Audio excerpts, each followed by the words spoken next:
திருவாரூரில் 10,000 ஏக்கர் பரப்பளவில் நடவு செய்யப்பட்டிருந்த இளம் பயிர்கள் மழைநீரில் மூழ்கி சேதமாகின. திருவாரூர் மாவட்டம் முழுவதும் கடந்த ஒரு மாதமாகவே பரவலாக மழை பெய்து வருகிறது. இதன் காரணமாக திருத்துறைப்பூண்டி அருகே 10,000 ஏக்கர் பரப்பளவில் நடவு செய்யப்பட்டிருந்த இளம் பயிர்கள் நீரில் மூழ்கி சேதமாகின. குறுவை அறுவடைக்கு பிறகு சம்பா மற்றும் தாளடி நெற்கள் பயிரிடப்பட்டிருந்த நிலையில் மழை காரணமாக நீரில் மூழ்கின. இதனால் தங்களின் வாழ்வாதாரம் பாதிக்கப்பட்டுள்ளதாக வேதனை தெரிவித்துள்ள விவசாயிகள் விளைநிலங்களை அரசு அதிகாரிகள் பார்வையிட்டு உரிய நிவாரணம் வழங்க வேண்டும் என கோரிக்கை விடுத்துள்ளனர். குருவை நட்டு அறுவடை நேரத்தில் எங்களுக்கு சரியான மழை பெஞ்சு நெல்லுகள் எல்லாமே முளைச்சி சரியான ஒரு கொள்முதல் பண்ண முடியல எங்களால். இப்போ அதே சரி பாதிக்கு பாதி விற்று சரி பண்ணிவிட்டு திருப்பி நாங்கள் தாளடி விதைச்சோம். தாளடி விதைக்கும் பொழுது ஒரு ஏக்கருக்கு இப்போ 10,000 ரூபா போல் செலவு பண்ணியிருக்கோம்.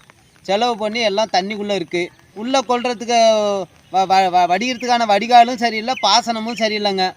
அது அப்படி இருக்கிறதுனால எங்களுக்கு வடிகிறதுக்கும் வாய்ப்பு இல்லை.